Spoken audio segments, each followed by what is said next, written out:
Assalamualaikum warahmatullahi wabarakatuh. Tabipun, pada video kali ini saya, Dwi Agusari, calon guru penggerak Angkatan 10 Kabupaten Lampung Utara, akan melaksanakan observasi atau supervisi akademik yang akan dibantu oleh rekan sejawat saya.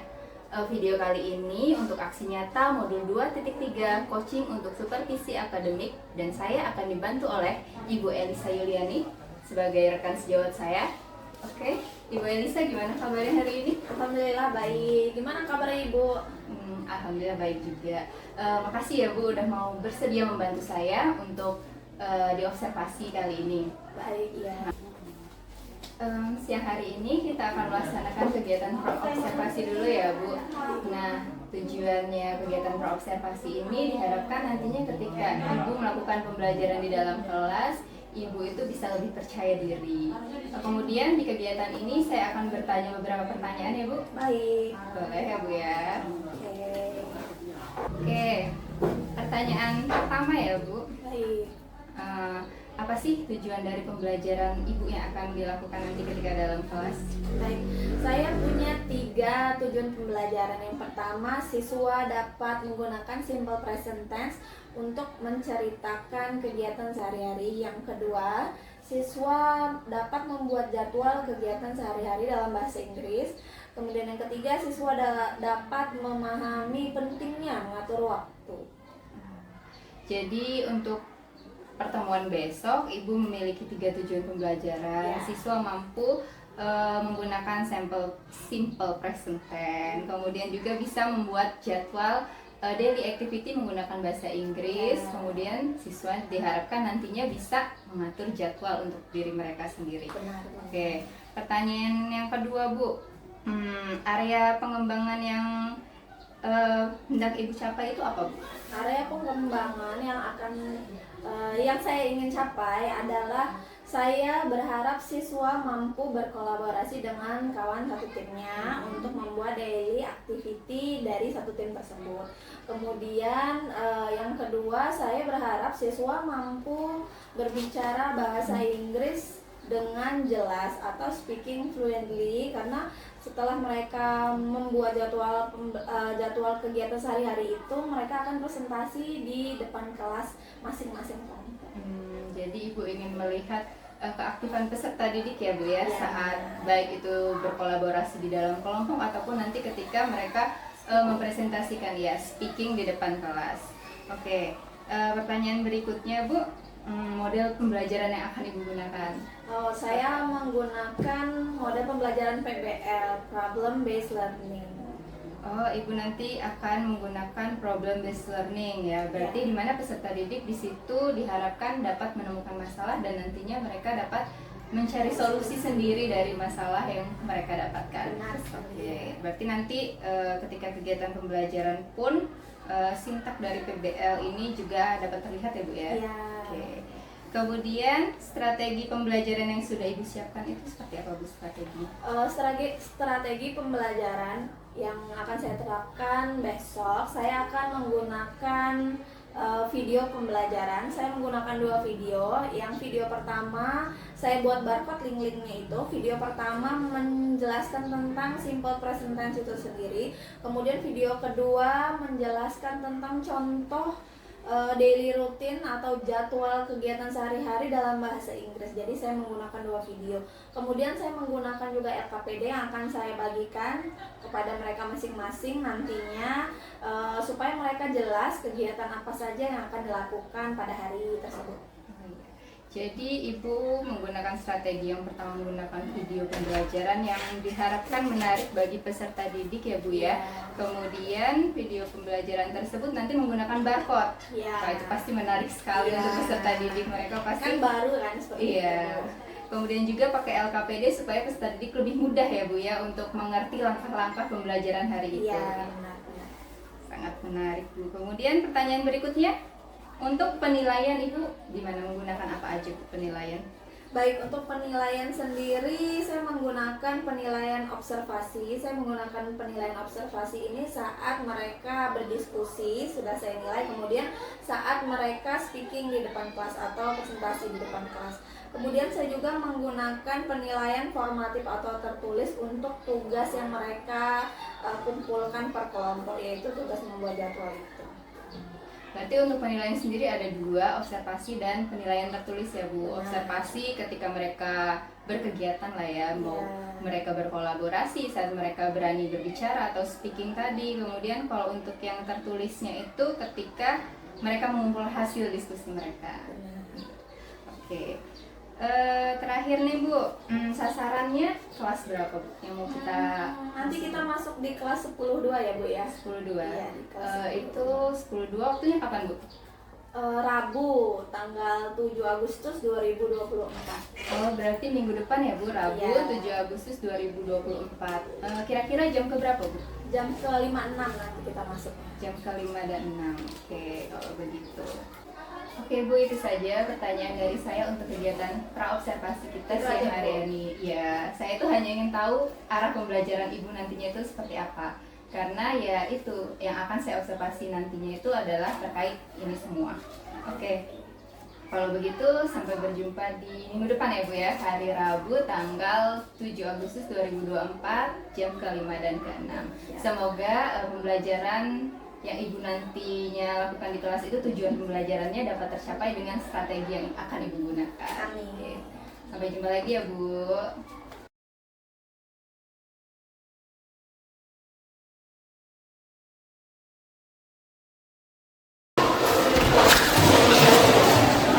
Assalamualaikum. Assalamualaikum warahmatullahi wabarakatuh.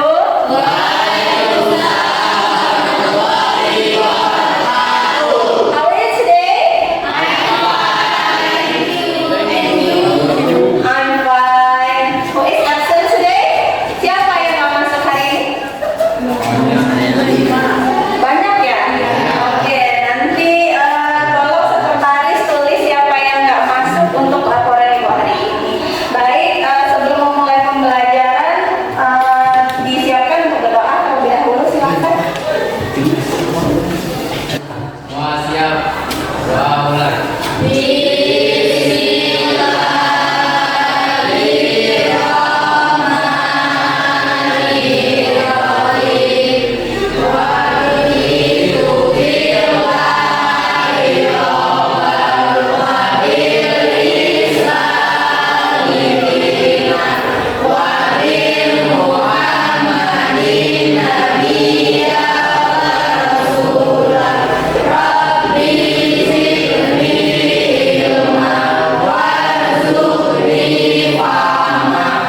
6. Silakan nomor 1, kelompok 1 berkumpul di sini, kelompok 2 berkumpul di depan sini, kelompok 3 berkumpul di sini, 4 di sini, dan sisanya 5, 6 agak di belakang. Silakan.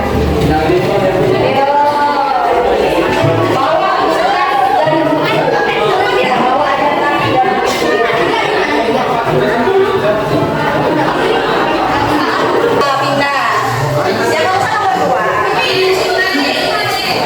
Yang nomor 2. Nomor 2 di sebelah sini. Depan ya, di depan. 3 sebelah sini. Baik, nanti di setiap kelompok saya Lisa bagikan LKPD di sini berisi tentang apa saja langkah-langkah kegiatan di hari ini. Kemudian nanti di sini berisi juga barcode untuk video yang bakal kalian tonton.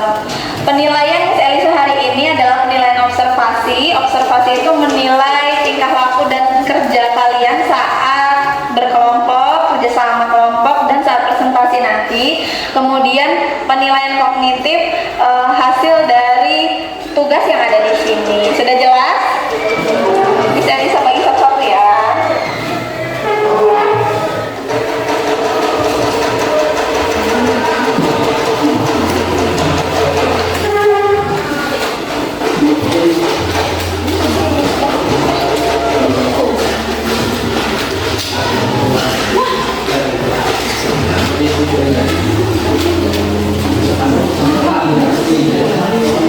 Sebelum kalian belajar membuat jadwal kegiatan sehari-hari, Miss Elisa mau sedikit kasih pemantik ke kalian.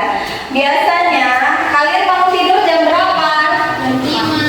Jam 5. Ini adalah gambar orang lagi bangun tidur.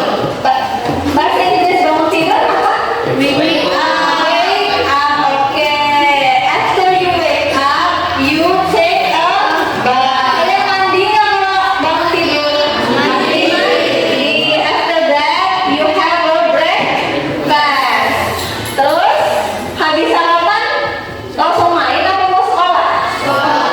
Ini adalah gambar sekolah. Bahasa Inggrisnya nama sekolah apa?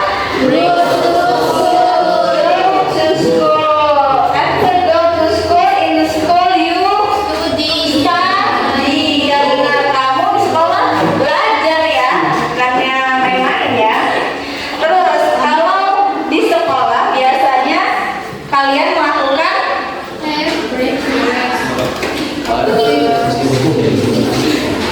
bersih atau apa, cleaning, bisa kamu nyapu, bisa ngepel. Kemudian kalau sudah pulang ke rumah biasanya membantu orang tua. Salah satu contoh membantu orang tua nih ada di gambar ini. Apa ini gambarnya? Mencuci piring. Oh, bahasa Inggris mencuci piring? Washing, clean. Ya, terus kamu berangkat mengaji. Apa bahasa Inggris mengaji? Ayo.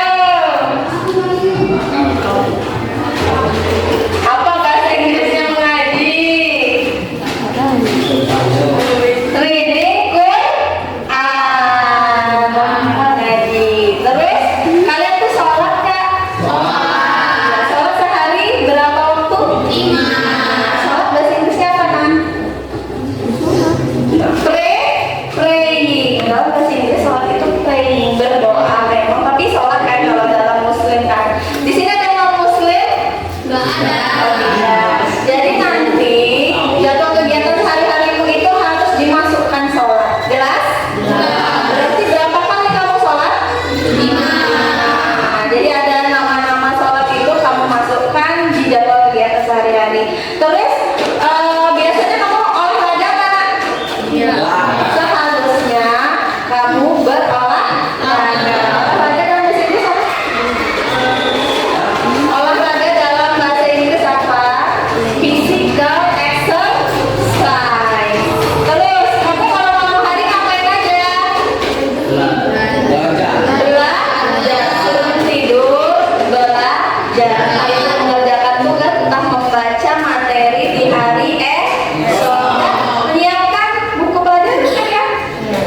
dibawa besok. Terus habis itu tidur. Ya boleh nanti. Ini kan hanya contoh-contoh saja saya bisa kasih. Kamu bisa masukkan kegiatan sehari-hari yang tidak ada di sini. Contohnya watching television. Terus apa lagi yang belum di sini?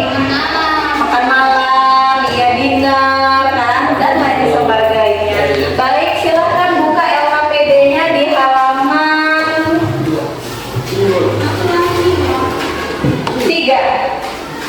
Setelah kalian membuat kelompok, silahkan tonton video itu. Silahkan scan barcode dan tonton videonya. Semuanya men-scan barcode. Ya, jadi tonton. Klik linknya.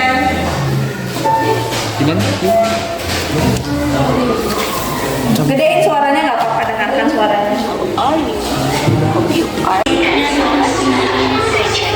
Oh iya udah.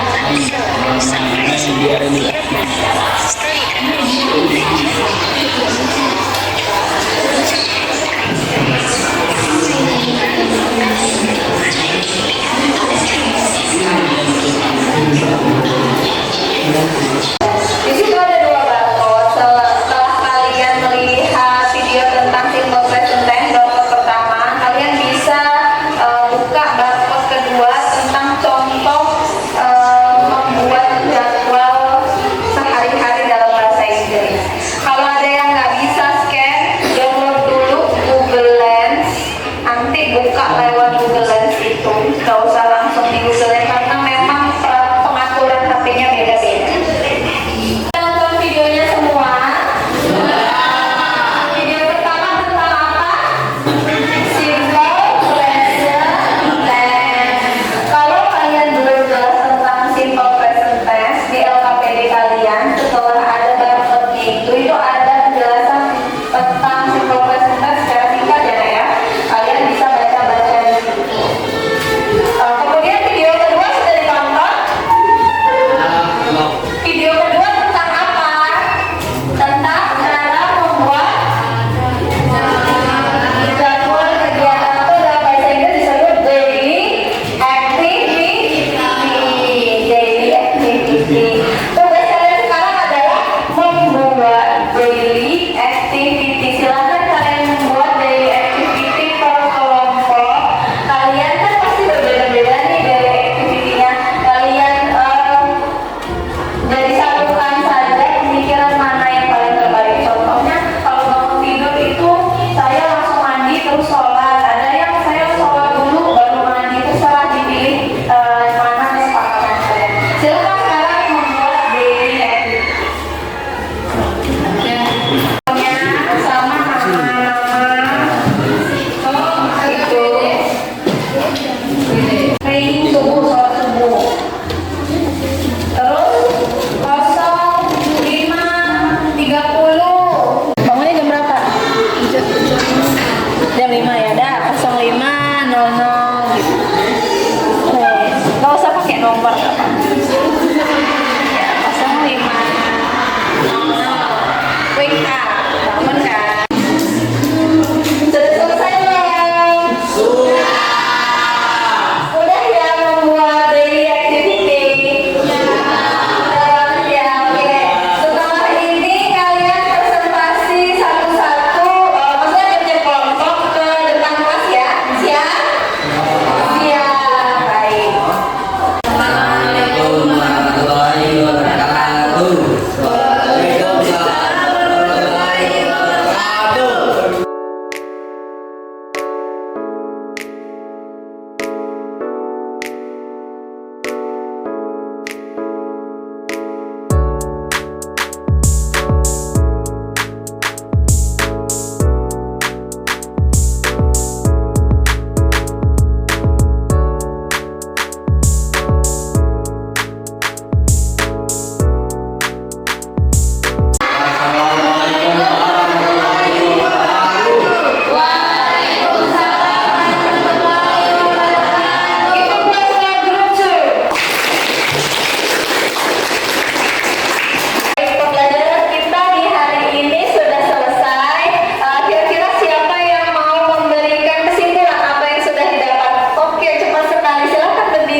belajar tentang kata kerja, modus, serta bagaimana kalimat positif, negatif, dan tanya.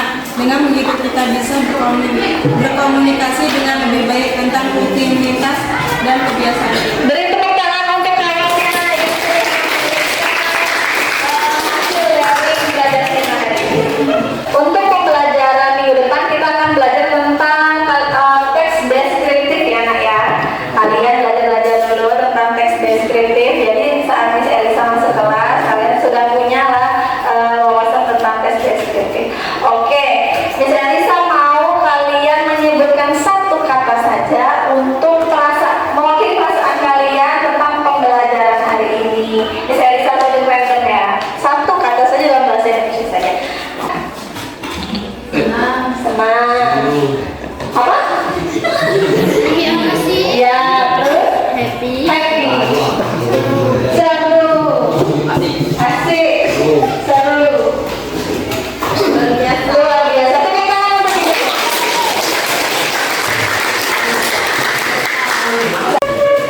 Alhamdulillahirrahmanirrahim. Selesai pelajaran kita hari ini. Thank you for your attention today. Wabillahi taufiq wal hidayah. Assalamualaikum warahmatullahi wabarakatuh.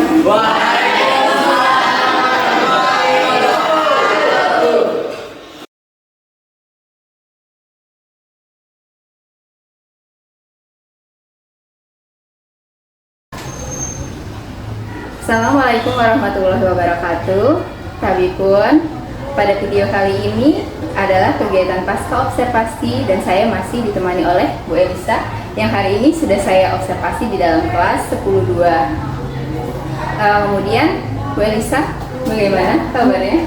Alhamdulillah baik. Alhamdulillah. Setelah kegiatan observasi kita tadi, ada beberapa pertanyaan nih yang ingin saya tanyakan kepada Bu Elisa ya Bu ya, terkait jalannya observasi. Baik, silahkan. Pertanyaan pertama nih Bu, bagaimana perasaan Ibu terkait dengan jalannya observasi kelas yang tadi berlangsung? Baik, perasaan saya terkait observasi kelas tadi di awal memang sedikit terasa deg-degan ya Bu, karena biasanya saya mengajar tidak ada guru lain di dalam kelas, tapi tadi ada Bu Dwi Agusari di dalam kelas. Jadi saya awalnya sih deg-degan, kemudian seperti biasalah saya menikmati proses pembelajaran.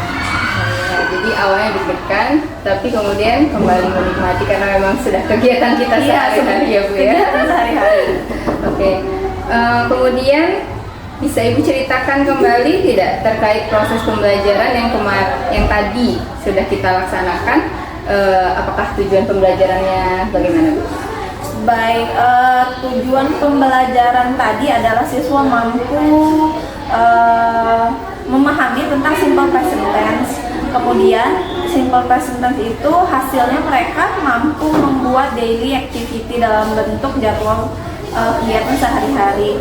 Tadi siswa 85% lah perkiraan sudah mampu atau berhasil di tujuan pembelajaran tersebut.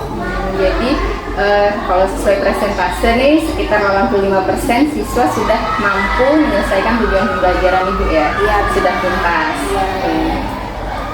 Kemudian bagaimana dengan area pengembangannya Bu?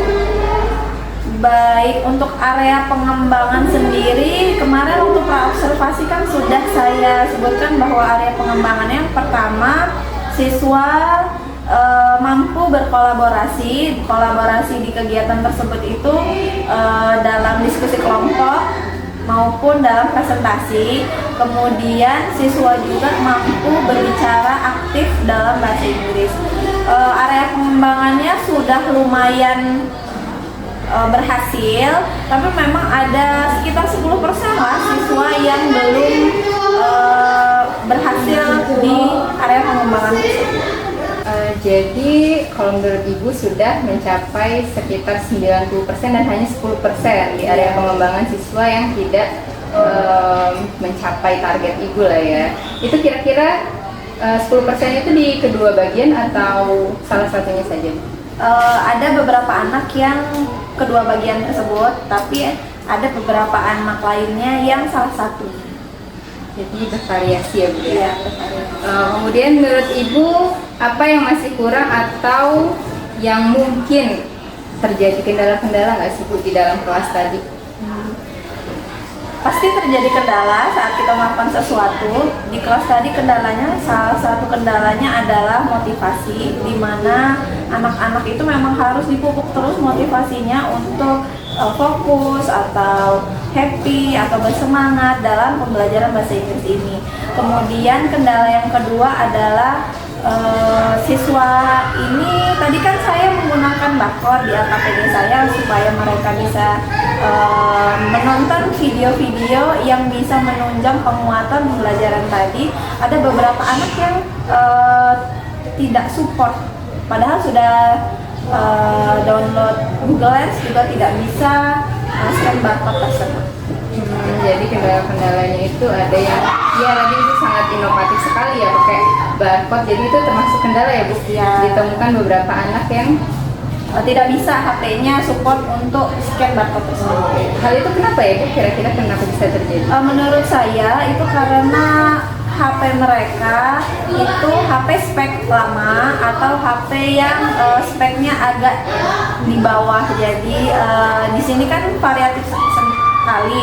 Ya memang ada anak-anak yang menengah ke atas, tapi rata-rata menengah ke bawah. Mereka yang penting punya HP dan bisa WA, bisa nonton video untuk menunjang sekolah mereka dan mereka berhubungan satu dengan lainnya. Jadi nggak semua punya HP. Betul ya Bu. Jadi kalau terkait hambatan yang terjadi tadi Bu, ada nggak sih solusinya mengenai hal tersebut? Baik, kalau solusi motivasi saya rasa saya akan selalu memberikan motivasi kepada mereka. Saya menilai mereka ini dalam pembelajaran bahasa Inggris itu sudah takut duluan dan sudah jelek pikiran mereka, bahasa Inggris ini sulit, bahasa Inggris ini bla bla bla. Saya beritahu kepada mereka bahwa bahasa Inggris itu menyenangkan. Jika bisa berbicara dengan bahasa Inggris itu keren dan lain sebagainya itu. Kemudian untuk yang menanggulangi di mana ada beberapa anak yang HP-nya tidak bisa scan barcode, kan saya selalu membuatnya dalam kelompok setiap kegiatan-kegiatan. Jadi kalau kawannya itu tidak support dan tidak bisa nonton video tersebut, saya persilahkan untuk nonton di HP kawannya atau di copy saja linknya, kemudian kawannya tinggal lihat dari link tersebut. Insya Allah bisa. Jadi tadi yang pertama untuk memotivasi peserta didik, Ibu akan terus memotivasi ya Bu ya, mengingatkan. Iya sih memang karena mindset peserta didik terhadap bahasa Inggris itu sudah kayak yang takut ya, benar. Jadi dengan menggunakan apa tadi Bu? Pembelajaran inovatif ya salah satunya, terus di support oleh Ibu. Oke, kira-kira kapan Ibu hal itu akan Ibu lakukan? Saya akan melakukan hal itu untuk pembelajaran selanjutnya. Jadi sekarang saya tahu nih, saya harus memotivasi siswa terus. Di pembelajaran selanjutnya saya akan selalu memotivasi siswa dan akan berlanjut. Saya akan melakukannya secara kontinu. Seperti dulu juga saya punya pengalaman suara saya ini kecil. Tadi bisa dilihat di video saya menggunakan speaker. Itu salah satu untuk menanggulangi supaya suara saya tetap terdengar oleh siswa walaupun suara saya kecil. Untuk motivasi sendiri ini juga saya akan melakukan hal tersebut dimulai dari pembelajaran selanjutnya dan akan kontinu di pembelajaran lain-lain. Jadi akan Ibu segera lakukan dan akan terus berlangsung ya. Oke Bu, itu aja pertanyaan-pertanyaan dari saya. Kemudian terima kasih untuk jawaban-jawaban yang sudah Ibu berikan. Kemudian semoga apa Ibu rencanakan bisa berjalan dengan lancar. Akhirnya itu dia rangkaian kegiatan supervisi akademik yang sudah saya lakukan bersama Ibu Elisa, mulai dari kegiatan praobservasi, observasi, dan terakhir adalah pasca observasi. Sekali lagi terima kasih saya ucapkan kepada Bu Elisa yang sebesar-besarnya. Saya akhiri. Wassalamualaikum warahmatullahi wabarakatuh.